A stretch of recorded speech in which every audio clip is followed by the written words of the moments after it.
อาทิยาเมตินนาทานาเวรมณี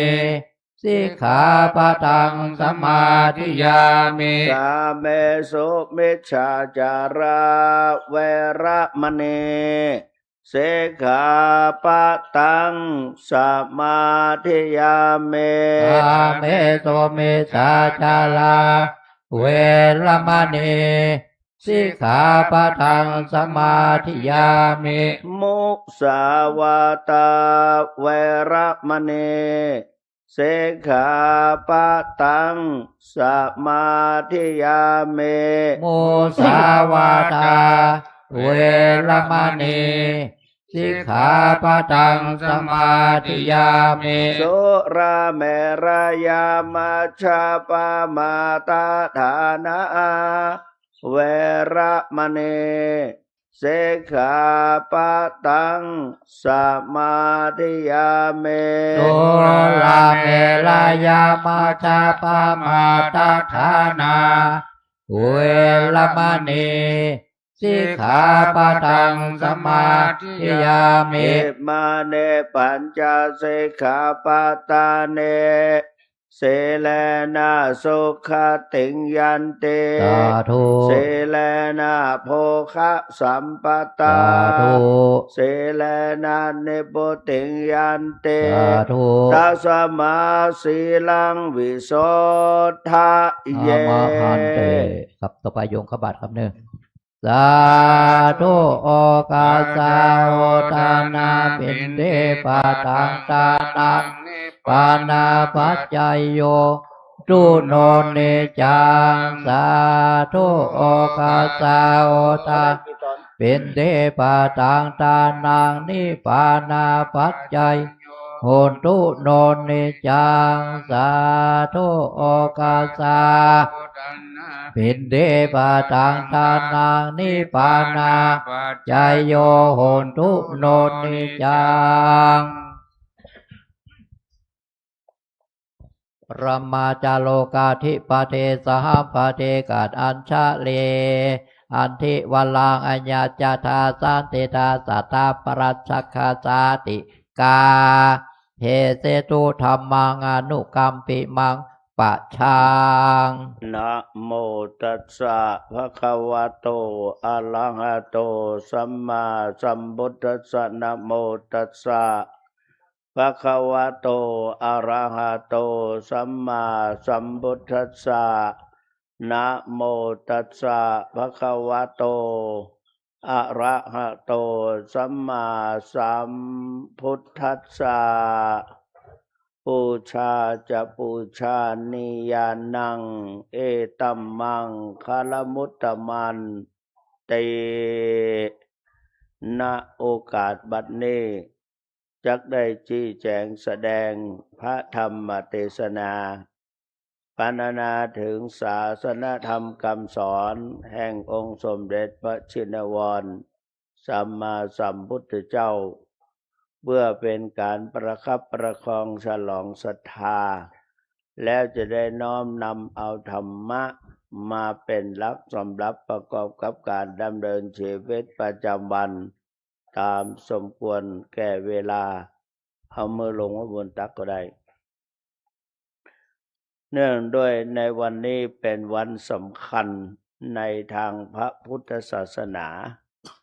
เป็นวันในวันสำคัญที่เราเคยได้ยินเป็นวันแรกแต่ความจริงแล้วก็ถ้าจะนับตามเดือนก็วันมาฆะเป็นเดือน3วันนี้เป็นเดือน6หรือเป็นเดือนประเดือนนี้เป็นเดือนเก้าเพ็งของเราถ้าเดือน3ก็เป็นเดือน5เหนือแต่ปีนี้มีเดือน12เตื้อก็เลยกลายเป็นเดือนเก้าเพ็งเป็นเดือนเก้าเพ็งเขาก็กลายเป็นเป็นตอนนี้เป็นเดือนเก้าเนาะเก้าเพ็งเนาะเก้าเพ็งเป็นเก้า2เตื้อเนาะเดือน12เตื้อครับเป็นเก้า2เตื้อ12เตื้อเพราะฉะนั้นเราวันนี้ถือว่าเป็นวันวิสาขบูชา เป็นวันที่ประชาชนพลโลกที่นับถือพระพุทธศาสนาบอกว่าอยู่มุมใดของโลกก็ทำการบูชาด้วยพิธีกรรมต่างๆในวัดเราในวัดของเรานั้นมียึดเอาพระธาตุเป็นสำคัญเพราะว่าตั้งแต่เราเป็นวัดพระธาตุเจ้าสลีจอมตองมันพระทักษิณโมลีธาตุมาสถิตเสถียรอยู่ที่นี่ก็เป็นที่เคารพนับถือชาวพี่น้องจอมตองหรือว่าศรัทธาจอมตองก็ถวายตัวเป็นค่าเป็นผู้ที่บำรุงรักษาพระธาตุสมัยใดก่อนนั้นเป็นเพราะว่าขี้ข้าพระธาตุแล้วก็พอถึงวันสำคัญก็จะได้มานอนเฝ้ามานอนอ้างแรมกันแต่พอมาถึงวันนี้เป็นเข้าฤดูฝนแม้แต่เราจัดงานมาตั้งแต่วันแรก27เนาะ27เป็นเจ้าก็วันนี้วันที่31วันที่1วันนี้31ก็ตั้งแต่27มาถึง31ฝนตกตึงวันไปอยู่มุมใดก็ฝนตกตึงวันบ่งบอกถึงว่าเป็นฤดูการทำนาแล้วทำนาถ้ามาทำก็เขาก็จะแก่ไปหรือจะล้างไปเพราะฉะนั้นการที่เขาจะก็ยกคนสมัยแต่ก่อนบอกประชุมกันว่าเขายกเอาพระธาตุเข้าจำพรรษาเพื่อที่จะดูแลการเกษตรก็เลยจนถึงเดือน5เป็นปีหน้าตอนนั้นเพื่อจะได้ดูแลก็เป็นการเกษตรก็เป็นสิ่งสำคัญทั้งบ้านเมืองก็ยังมีวันพืชมงคลวันพืชมงคลวันแรกนาขวัญเตือนทั้งบ้านเมืองก็เตือนแรกนาขวัญแล้วก็ยังจัดเป็นวันพืชมงคลแถมเพื่อให้ประชาชนพลเมืองซึ่งยึดถือเป็นการเกษตรตั้งแต่ในอดีตตั้งแต่สมัยพระพุทธเจ้ายังตนประเทศอินเดียเราก็ยึดการเกษตรเป็นต้นจนถึงให้ถวายพระนามแก่นักปกครองหรือว่าเจ้าฟ้าเจ้าแผ่นดินสมัยนั้นตั้งแต่ตระกูลของพุทธเจ้าพระเจ้าวสุโธทนะโคโตทนะคานิโตทนะคำว่าโอทนะก็แปลว่าเข้าสุขประวัติของพระพุทธเจ้าเมื่อได้3 ขวบก็พระพุทธเจ้าก็เพิ่นก็ได้จัดงานแลกนาขวัญก็มีได้มีอภินิหารเกิดขึ้นเกี่ยวกับพระพุทธเจ้าเกิดขึ้นในสมัยนั้นในเพราะฉะนั้นเราท่านทั้งหลายแต่ว่าความศรัทธาของเฮาทั้งหลายก็มีอยู่ก็บ่ละบ่กว้างประเพณีอย่างเทศเมื่อเจ้าเนี่ยท่านพระครูวิบูลย์ก็ถามว่าตุลุงจะขึ้นเทศอยู่บนธรรมาสน์ก็จะเทศตอนแรกก็ถ้ามันจนเกินไปเขาก็จะนั่งบรรยายเป็นการทำอะไรเรียกว่าอย่างเป็นอนุโมทนากถากับศรัทธาประชาชนว่าอย่างนั้นแต่ว่าเวลามันก็ยังมีอยู่ก็เพื่อที่จะรักษาบุญก็ได้กุศลก็ได้เพราะฉะนั้นในประเพณีของเรานั้นจึงรักษาไว้ที่หลวงปู่ได้ทำมาเราจะบัดทำลายถ้าไปทำแม่ห้อยหนึ่งมันก็จะย่ำเหมาะนะเพราะฉะนั้นก็เลยมาเอานักละเอามอกดี คู่กันว่าเอามาให้มุกดี10 นาที15 นาทีก็เป็นการปรารภวันในวันสำคัญอันนั้นในวันนี้ก็จะมีพิธีกรรมต่างๆตั้งแต่วันแรกเป็นต้นมาเราได้รับพระกรุณาโปรดเกล้าพระราชทานน้ำสงฆ์พระธาตุเมื่อได้น้ำสงฆ์พระธาตุมาเราก็ต้องประกอบพิธีหนึ่งได้เพื่อเป็นการบูชาพระทักษิณโมลีธาตุให้หลายตีเพื่อก็ใครมาโทรมาถามทุกเจ้าก็โทรมาถามวัดป่าบงหลวงวัดดงหลวงโทรมาอาจจะผิดพลาดอะไรสักอย่างกูเตือไปนิมนต์ปีนี้เปิ้นบหันเพื่อก็โทรมาถามมันนิมนต์ก็แต่ผมจะไปอยู่เนอร์มากะดอกเพื่อโทรมาถามเจ้าอาวาสวันนี้ครับก็เขินเหมือนกันฮะเดี๋ยวกันมาได้มาเตนิมนต์วัดดงหลวงเพิ่งเคยมาแบบนั่นนะเพราะฉะนั้นท่านสาธุชนทั้งหลายที่อื่นที่ไกลเพื่อใครมาแต่ศรัทธาเขาเนี่ยถึงเวลาก็ขอขึ้นมากันอย่างนี้เพื่อที่จะเอาบูชานั้นมีอยู่3 วัน1 วันมาฆบูชาผ่านไปแล้วเมื่อเดือน5 เพ็งแล้วเดี๋ยวนี้วันวิสาขะแล้วก็แถมเดือนหน้าก็วันอาสาฬหบูชาเนี่ย3 วันเนี่ยแต่นี้ก็ยังมีแทรกแถม7 วันก็คือวันอัฐมีบูชาวันถวายพระเพลิงพุทธสรีระเพลิงของพระสัมมาสัมพุทธเจ้าถวายพระเพลิงเปิ่นอันนี้ก็เป็นมันใกล้กันก็จะกล่อยไปหน่อยแต่วัดเฮาก็ยังทำอยู่หลวงพ่อบ่ฮือละบ่ฮือเว้นถือว่าเป็นวันสำคัญดังนั้นในวันนี้ตั้งแต่วันนี้ก็จะมีพิธีกรรมต่างๆซึ่งเราท่านทั้งหลายได้ทราบกันขอก่อนอื่นนั้นขอขอบพระคุณคณะกรรมการทั้งบรรพชิตและคือผู้ช่วยเจ้าอาวาสทั้งหลายทุกรูปที่มาช่วยกันจัดการทำและก็พระภิกษุสงฆ์ทุกแผนกได้ช่วยกันจัดการทำตลอดถึงสมณเณรก็ช่วยกันแล้วก็คณะกรรมการทัดทองรองวัดคณะกรรมการหมู่บ้านมาช่วยกันเอากันเป็นกันวันนี้เป็นวันสุดท้ายสำหรับวันนี้คืนนี้จะมีพิธีกรรมต่างๆทั้งวันเข้าถึงเมื่อคืนพุ่นถึงเที่ยงคืนพุ่นนะแล้วก็ลุกเช้ามาตี 4ก็จะมีพิธีกรรมเพราะฉะนั้นในวันนี้จึงถือว่าเป็นกรณีพิเศษสำหรับทั้งหมดทั้งมวลนี้ก็เพื่อถวายบูชาแด่พระทักษิณโมลีธาตุการเราจะทำในมีหลายท่านแปลกใจหลายศาสนาแปลกใจว่าทำไม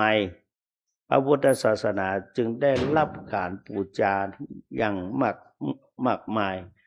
แม้แต่สมัยพระพุทธเจ้ายังตนพระพุทธเจ้าก็บอกว่าไม่ใช่เพราะเราเป็นไม่ใช่นะบัดใจเพราะเราได้เป็นลูกเจ้าฟ้าเจ้ามหากษัตริย์บัดใจเพราะว่าตัวเราได้ทำมาก่อนการบูชาเราได้ทำก่อนเนี่ยเรียกว่าปุเพกตปุญญาตาการได้ทำบุญไว้ในการก่อนมันเกื้อหนุนเพราะฉะนั้นถ้าเราได้ทำอะไรอันนั้นจะติดตามลามตัวของตัวเฮาไปและก็เป็นอานิสงส์เปิ้นยกย่องสรรเสริญเราท่านทั้งหลายได้จัดได้ทำเป็นบุญเป็นกุศลแก่เราทั้งหลายวันนี้ก็เช่นเดียวกันก็ขอศรัทธาญาติโยมไว้และในพิเศษวันนี้มีรายการหนึ่งท่านพระครูประหลัดสุขวัฒนมงคลสิทธิคุณครับ ท่านพระมหาสอได้ปากันมานี่วันนี้ตะวาในพระบรมมหาราชวังพระบาทสมเด็จพระเจ้าอยู่หัวพระกรุณาโปรดเกล้าพระราชทานเรียกว่าพัดประเรียนตั้งพระประเรียนตั้งประเรียนธรรมตั้งแต่ความจริงก็ตั้งแต่ประโยค3ไปเป็นต้นไปหมู่ที่สอบได้ประโยค3ก็กลายเป็นพระมหาถึงแม้ว่าสอบได้แต่ต้นก็ยังมามีสิทธิ์ห้องมหาด้วยว่าเมื่อแรงนี่ห้องได้ละนะเป็นมหาได้ 100%แล้วก็ประโยคเปิ้นตั้งแต่นั้นก็คือประโยค6กับประโยคปท9ประโยคปท6กับประโยคปท9ที่ในพระบรมมหาราชวังวันนี้วัดเฮาได้2ว่ะท่านพระครูประหลัดมากระซิบตะกี้ที่จริงนะมาก็หูเหมือนละแต่ว่ามันงานหลายอย่างลืมไปอย่างวันนี้สักเดียวจะได้ชยันโตเทศเสร็จปุ๊บก็ท่านจะเข้ามาหมู่เฮาทั้งหลายก็สาธุพร้อมกันเด้ออาตมาก็จะนำชัยมงคลคาถาต้อนรับพระมหาปริยธรรม6ประโยคได้2รูปด้วยกันจะเป็นไผนั่นก็เดี๋ยวท่านพระครูประหลัดจะได้ประกาศคือทราบต่อไปดังนั้นจึงงานเขาจะมีอยู่จะบ่อุ่นนักละดังนั้นของเราบัละบอกกว้างเราจะได้ทำช่วยกันทำก็ขอให้ทุกท่านจะไปเจ็บเป็นเย็นไข้อย่างมีสุขภาพแข็งแรงอย่างใดเขาก็ช่วยกันเพื่อถวายเป็นพุทธบูชาและก็เป็นยกย่องเพื่อเป็นเกียรติเป็นศักดิ์เป็นศรีแก่จอมตองของเราโดยเฉพาะอย่างยิ่งวัดพระธาตุศรีจอมตองคณะกรรมการเราช่วยกันเป็นกันได้งานของเราเป็นไปด้วยความราบรื่นมามีอุปสรรคมาก็ดีใจก็ขอขอบคุณและอนุโมทนาเพราะการบูชานั้นมีอยู่2อย่างกมิตรบูชาอย่างที่เราจัดก็ทำนั้น2ปฏิบัติบูชาปฏิบัติบูชาก็เราก็ปฏิบัติตามแบบบ้านแต่ก็คือประเพณีของเราน่ะประเพณีของเราบัลละบักว่างทุกสิ่งทุกอย่างทำมาทุกนั้นนี่ถือว่าปฏิบัติตามโบราณประเพณีแต่ปฏิบัติธรรมนั้นก็คือเอาหลักธรรมคำสั่งสอนของพระสัมมาสัมพุทธเจ้ามาใจตั้งแต่มีหิริโอตตัปปะมีศีลมีธรรมมีความขยันหมั่นเพียรทุกสิ่งทุกอย่างล้วนแล้วแต่เป็นปฏิบัติแต่สุดท้ายก็คือการปฏิบัติก็คือปฏิบัติธรรมปฏิบัติที่ตัวเก่าเพื่อที่จะชำระสะสางจิตใจบริสุทธิ์พุทธผ่องเพราะว่าคนเรานั้นจะต้องเวียนว่ายตายเกิดเพื่อพบหน้าภูมิหน้าคือสถานที่เราจะไปพบภูมิคือที่สิ่งที่เราจะต้องไปบังเกิดถ้าใครทำแปลงดีไว้เขาก็จะได้ดีแปลงบดีไว้ก็จะไปตามนั้นนะตามเขาเรียกว่ากรรมไปสร้างเป็นกุศลกรรมอกุศลกรรมกรรมุนาวัตติโลโกเพราะฉะนั้นเราสร้างแต่กุศลกรรมมาโดยตลอดเราก็จะต้องพบแต่กุศลกรรมหรือกรรมที่ดีๆพบภูมิที่ดีๆต่อไปเทศนาปริโยสาเนในการไปที่สุดลงแห่งพระธรรมเทศนาพุทธานุภาเวนะด้วยอนุภาพแห่งคุณพระพุทธเจ้าธรรมานุภาเวนะด้วยอนุภาพแห่งคุณพระธรรมเจ้าสังฆานุภาเวนะด้วยอนุภาพแห่งคุณพระสงฆ์เจ้าตลอดกุศลผลบุญที่เราท่านทั้งหลายได้กระทำบำเพ็ญน้อยต้นแหนบดิบเต้าเข็ม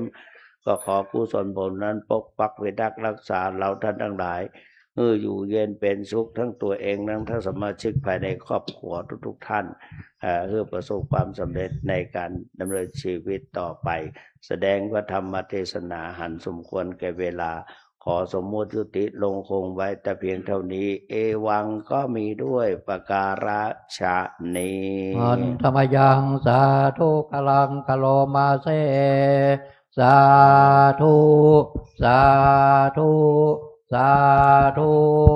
นะโมตัสสะภะคะวะโตอะระหะโตสัมมาสัมพุทธัสสะนะโมตัสสะภะคะวะโตอะระหะโตสัมมาสัมพุทธัสสะนะโมตัสสะภะคะวะโตอะระหะโตสัมมาสัมพุทธัสสะอิติปิโสภะคะวะอะระหะสัมมาสัมพุทโธวิชชาจารณะสัมปันโนกะโตโลกเวโตอนุตตโลปุเรสัตตัมมัสสาลเทสัตตาเทวมนุสสานาวุโตภะคะวะเตสวะคาโตภะคะวะตานะโมสันเตเตโกอาคาเรโกเอหิปัสเสโกปันนาเยโกปัจจตังเวทิตาโพวิญโยหิเตโสปฏิปันโนภะคะวะโตสาวกสังโฆจุปฏิปันโนภะคะวะโตสาวกสังโฆยะปฏิปันโนภะคะวะโตสาวกสังโฆสามิเจปฏิปันโนภะคะสาวกสังโฆยะติตัสจัตตาริปุเรสโยคาเนอัตตาปุเรสบุคคลาสัพพะคะวะโตสาวกสังโฆอาหุนยโยปาหุนยทักขินยโยอัญชลิกาลเนโยอนุตตรปุญญเกตัลโลกัสสะเตมังคัลโลเนโกนาโตเอตยัสสะปะปะเนนะปะระโตปัลลเมสัพพะปะโตสัมโพเทโมตตมังเอเตนะสัจจาเจนะโหตุเตชยมังคัลลัญชยันโตโพธิยาโมเลสักกายานังนันเทวัตโนเอวะตวังวิจโยสุสยามังกะเลอปัลลจิตาปัลลเกสิเสปัตตะเวปุคคะเรอเวเสเกสัพพะพุทธานาคัปปะโตปะโมดะเตสนักขตังสุมังการะโสปะปะตังโสโหเตตังสุกันนโสมโหโตจัสโสเยตะพระมจาริโสปะทะเกนังกายกัมมังวาจากัมมังปะทะเกนะปะทะเกนะมโนกัมมังปะเนติเตปะทะเกนะปะทะเกนะเนกะตวนาราปัตตะเตปะทะขิเต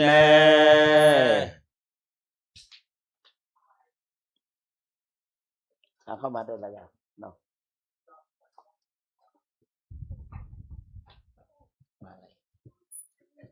ซึ่งณตอนนี้ปรริยนธรรมสาธุคุณแม่6ประโยคกลับมาแล้วทางคุณพ่อ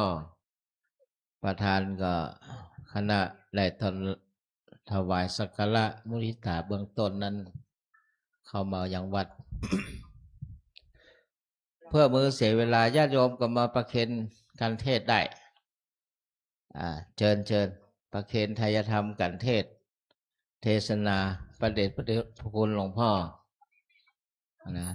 บุ๋มมาแม่ตายมา เวลาและวารี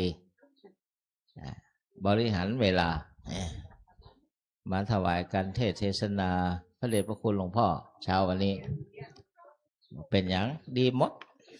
นี่กิจกรรมดีงามยกเอาไปโน่นเลยลุกขึ้นมาลุกขึ้นไม่ถึงลุกขึ้นลุกเนี่ย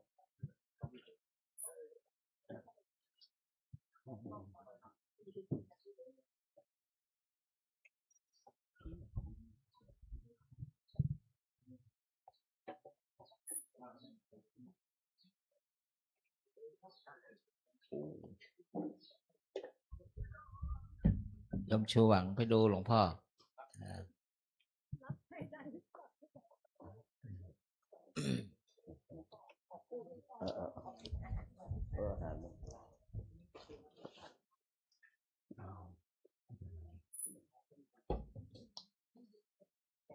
แตะข้างบน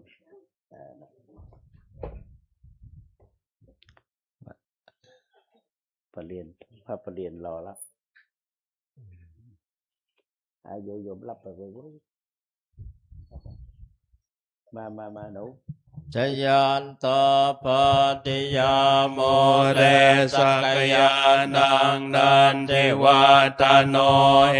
วัตวังวิชโยโหหิชยาสุชยมังคะเรอปลาจิตปานรังเกสีเสปทาวิปกคะเรอภิเสเกสัปปวัฏฐานังอาคาปัตโตปโมตติสุนาคาตังสุมังครังสุปปาตาสุโหติตังสุขโนสมโหโตจะสเยตังพรหมจาเลสภาคินังกายกรรมังวาจากรรมังปทาคินังปทาคินังมโนกรรมังปเนเตเตปทาคินาปทาคินาเลกัตตวัตละลาปันตาเตปทาคิเน ปัดปอนในกระดับ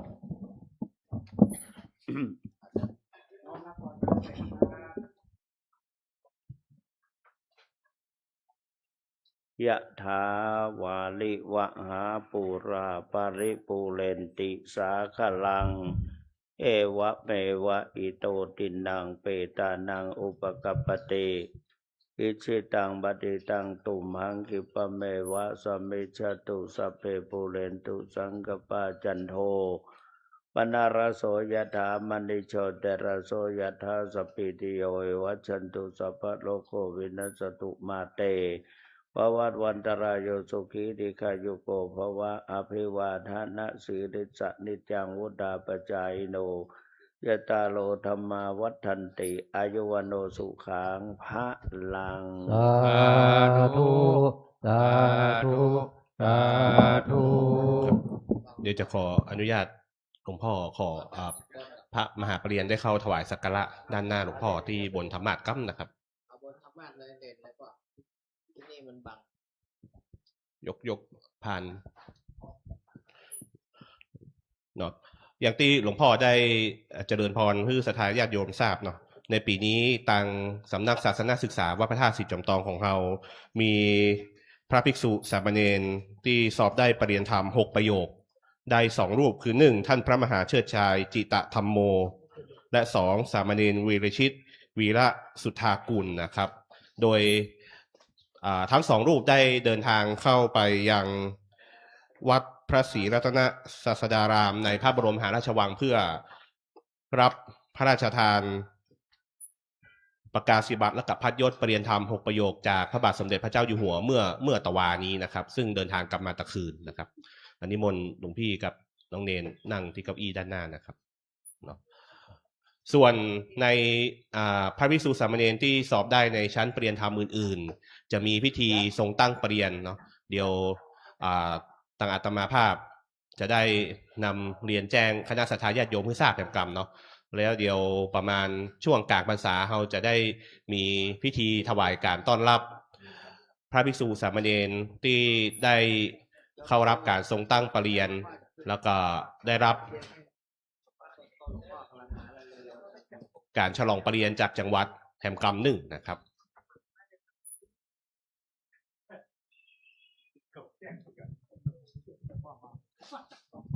ไม่ต้องรีบไม่ต้องรีบหลวงพ่อกำลังลงขึ้นนั่งอัดประจำนะเดี๋ยวเคลียร์ยมชั่วหวังหลวงพ่อมาแล้ววางข้างล่างได้แต่ว่าให้หลวงพ่อได้เดินขึ้นสะดวกเห็นหน้าตาหลวงพ่ออ่อนอย่างนี้นะ73ย่างแล้วปีนี้แก่ช้า เดี๋ยวคุณแม่เดี๋ยว คณะศรัทธา ศรัทธา ตั้งหลาย ยกขันเข้าแล้วก็บัตรมาถวายท่านพระคุณเจ้ากำเนิดยกกันยกบัตรเข้ามาแล้วก็ขันเข้ามาถวายพระคุณเจ้าสาธุสาธุ บุษธาเฮา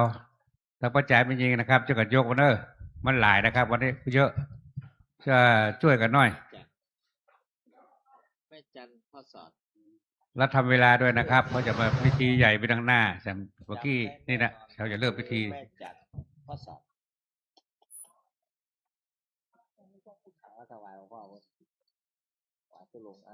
ช่วยกันยกมาครับ เป็นที่เนนบ้างด้วยครับเนน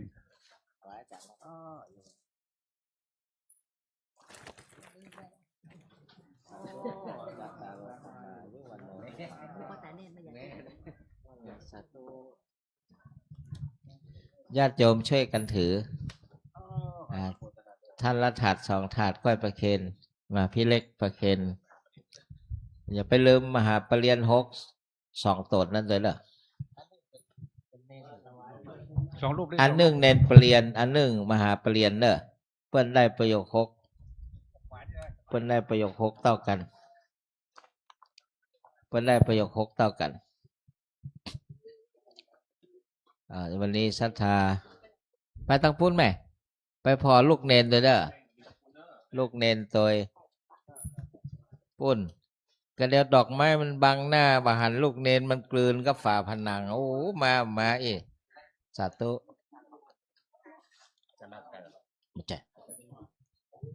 ไปปุ้นปอเลื่อนบาดไปปุ้นบาดไปตะปุ้นปอมิน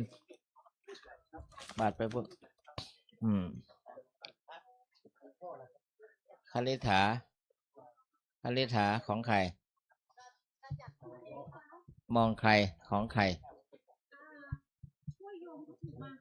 โยมอยู่ไหนอ๋อ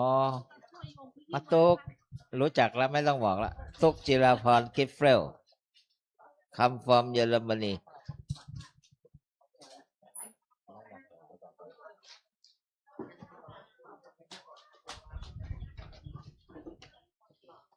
ถวายตู้ลุงไม่ต้องรีบอาจารย์รับ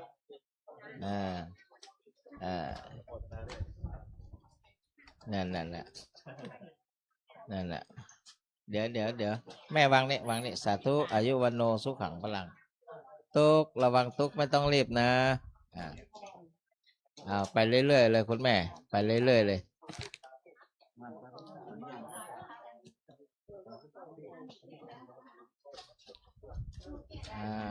เดี๋ยวแปลงตังขึ้นตุกตุกนั่นนะอาจารย์รับนะตุกนะสาธุอันนี้อะไรเฮ้ยอ๋อตรงนี้สาธุอันตรงนี้สาธุอายุวันโนสุขังพลังอาจารย์ได้ยัง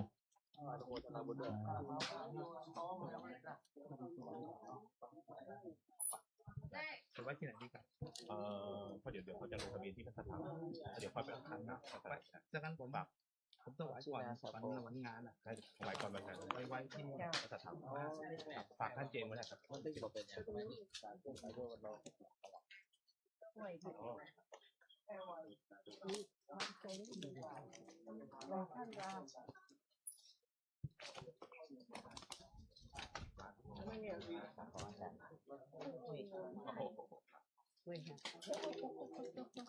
ยังไงล่ะ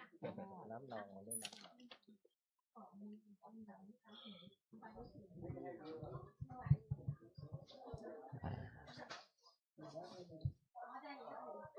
ถุงดำเอาไว้หน้าหลวงพ่อฮะเอาไว้หน้าหลวงพ่อฮะนะป้าน้อยตั้งหน้าหลวงพ่อสาธุแม่มาเนี่ยอายุวันโนสุขังพลังป้าเลื่อนเอาถุงดำมาตั้งหน้าหลวงพ่อเพะจะได้อัปโลกเสร็จแล้วก็จะเฮือหมู่แห่ประทัดเราป้าเลื่อนเนาะป้าเลื่อนใน70 ป่ายป้าสอนตั้งไว้หน้าหลวงพ่อ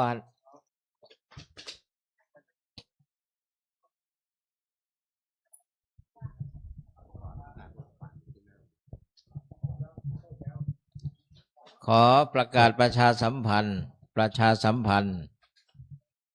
หมายเจ้าของรถยนต์หมายเลขทะเบียนบต.บูตึง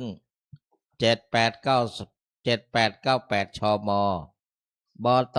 บูตึง7898ชม.และบบบโบเบ4548เชียงใหม่บบบ4548เชียงใหม่ขอท่านช่วยย้ายรถออกด้วยเพราะ ภาคเช้าจะอัญเชิญพระบรมธาตุขวางทางอุโบสถ ขอประกาศย้ำอีกครั้งเจ้าของหมายเลขรถยนต์บต7898เชียงใหม่บบ4548เชียงใหม่2คันนี้ขวางหน้าโรงจอดไว้หน้าโรงอุโบสถเพราะฉะนั้นขอการุณาท่านช่วยย้ายรถของท่านด้วยถ้าได้ยินเสียงนี้แล้วบต7898กับบบ4548นะครับ พร้อมแล้วก็กำถวายครับเนื้อว่านะโมพร้อมเดียวครับนะโมตัสสะภะคะวะโตอะระหะโตสัมมาสัมพุทธัสสะนะโมตัสสะภะคะวะโตอะระหะโตสัมมาสัมพุทธัสสะนะโมตัสสะภะคะวะโตอะระหะโตสัมมาสัมพุทธัสสะว่าพร้อมเดียวกันครับอิมานิ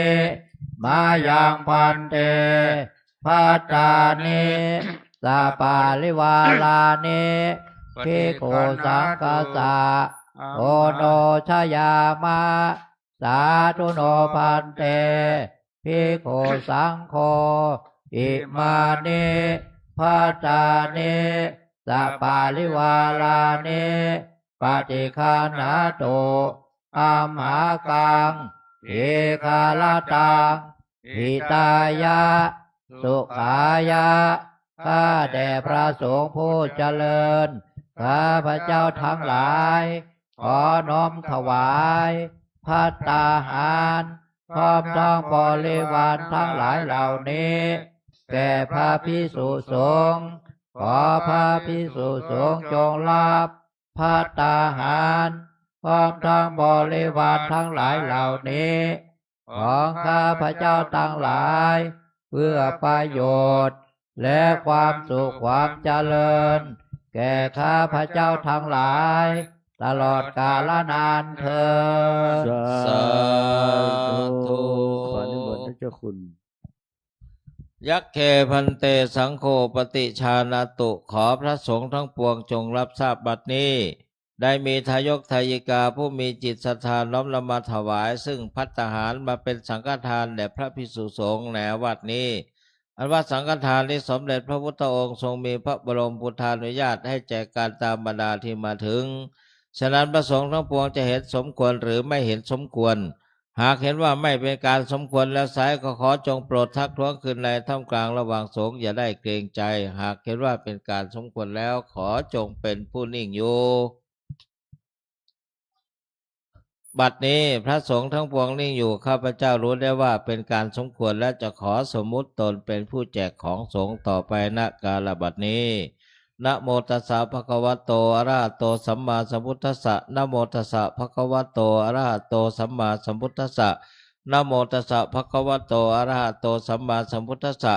อายังปัทมภาโคมหาเถรสะปาปุณาติส่วนที่หนึ่งย่อมถึงแก่พระมหาเถระผู้อยู่เหนือข้าพเจ้า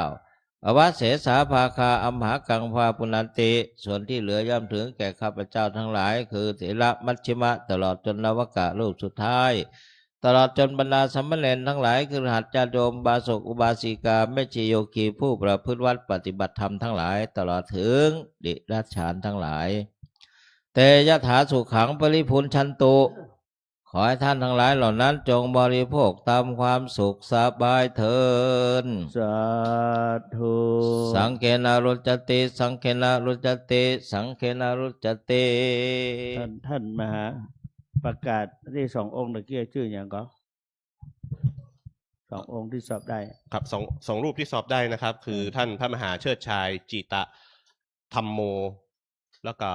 สามเณรวีรชิตวีระสุธากุลครับสาธุพร้อมกันสาธุสาธุสาธุแล้วมีแถมปอนนอกถ้าบ่มีอย่างพ่อจะให้พรยะถาวาริวหาปุราปริปุเรนติสาครัง เอวะเมวะอิโตทินังเปตานังอุปกปปติอิชิตังบดิตังตุมหังเขปะเมวะสมิจฉตุสัพเพปุเรนตุสังกปาจันโทปนะระโสยะถามะนิโชติระโสยะถา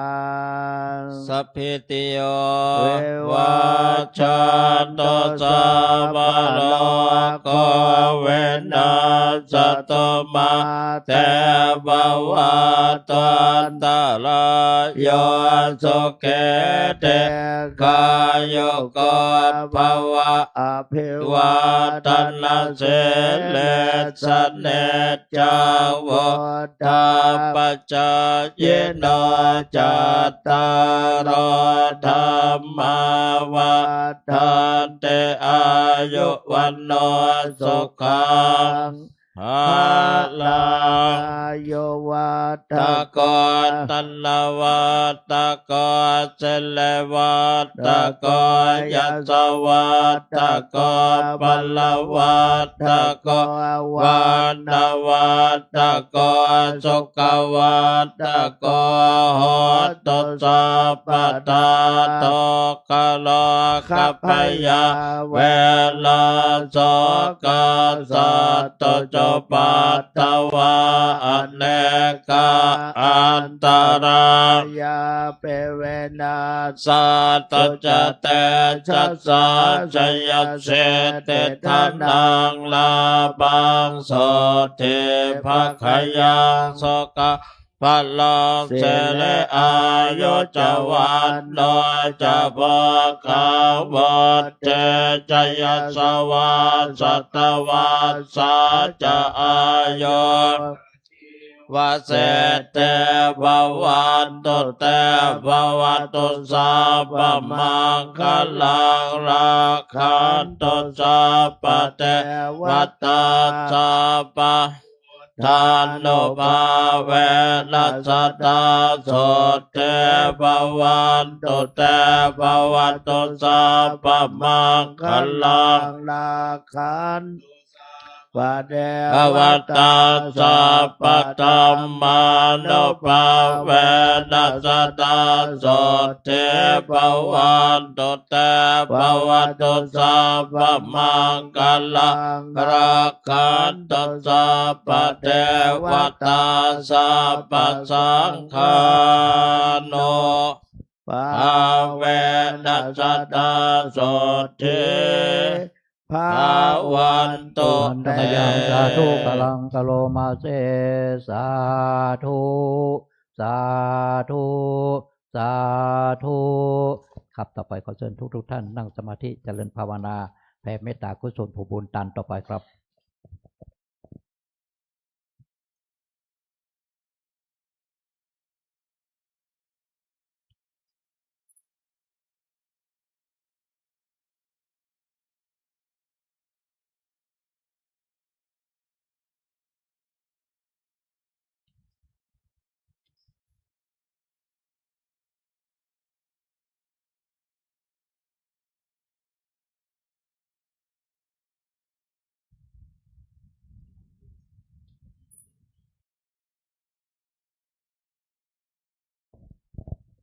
ครับสมควรแก่เวลาเล็กๆน้อยๆ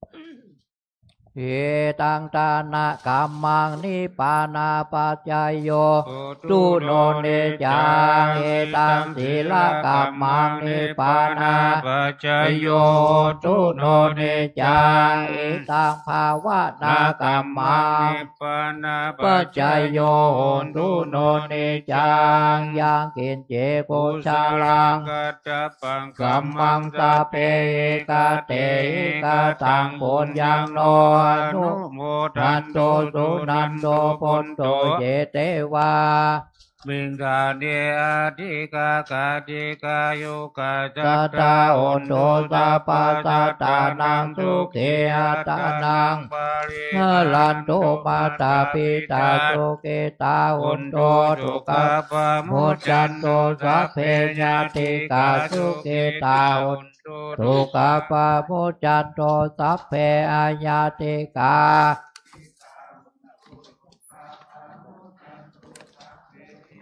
สัพเพยากาสัพเพเปตาสุเกตาโอนโตโตกาปามุจจัน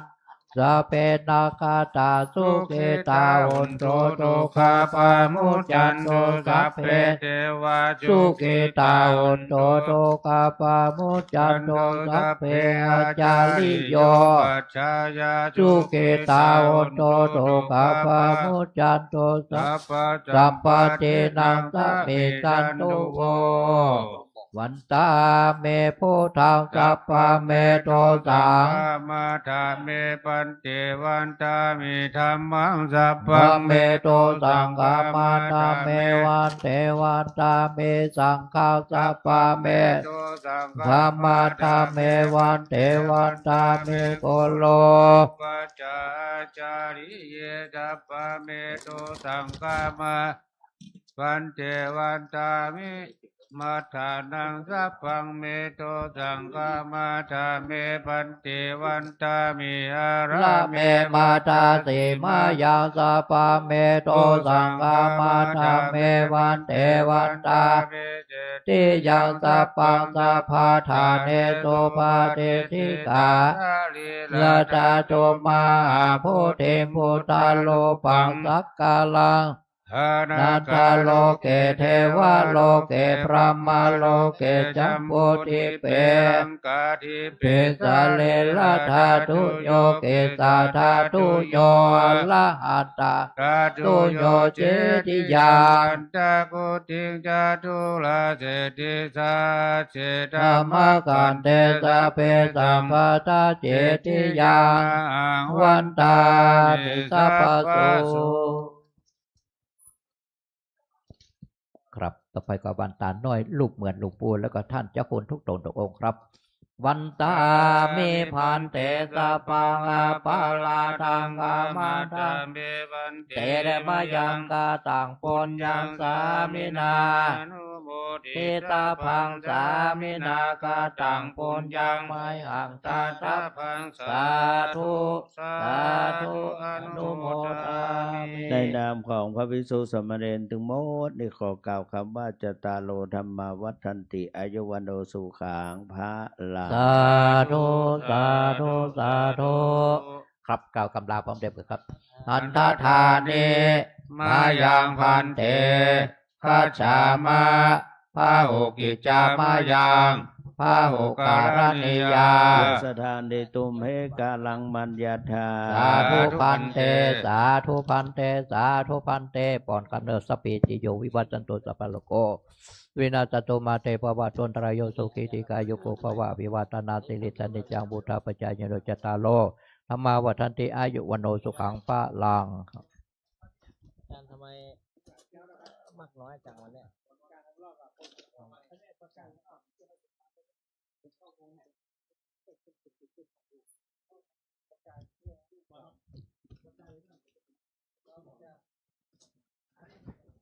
ศรัทธาเฮานะครับ ตามที่ประกาศแต่เจ้าไปกรรมเนาะก็ได้ขอประกาศรอบสองเนอะก็ได้9 โมงเนี่ยนะครับก็จะทำพิธีแล้วเนอะอัญเชิญพระบรมธาตุเจ้าออกจากพระวิหารครับไปที่พระอุโบสถจากพระอุโบสถก็พระธาตุจะเสด็จเข้ามาในศาลาแห่งนี้นะครับศาลาไม้สักนี่เพื่อจะมาทำพิธีในที่เนอะถวายน้ำสงฆ์พระทานนะครับ จากนั้นจะมีพิธีประกอบน้ำสงฆ์พระทานโดยผู้ว่าการจังหวัดเชียงใหม่จะมาเป็นประธานพิธีในวันนี้เนอะพอหมู่เฮามาพร้อมกันหลายๆเนอะครับนั่งได้ตามได้ครับทุกที่ทุกทางนะครับศรัทธาบ้านเฮาเนาะวันนี้วันสงฆ์น้ำพระธาตุวันยิ่งใหญ่นะครับเฮาถ้าสงฆ์ก่อนเข้าสงฆ์เนี่ยขอความกรุณาคือถ้ามีมันเบียดกันน้ำไปคือศรัทธาที่อื่นเข้าก่อนเนาะหมู่เฮาศรัทธาพระธาตุเอาที่หลังก็ได้เนอะขอประกาศให้ทราบทุกกันนะครับ แล้วก็ไผ่หูจักเจ้าของรถยนต์ที่มาจอดหน้าอุโบสถเจ้าน่ะ2 คันนะครับช่วยบอกกันเด้อขอบคุณครับ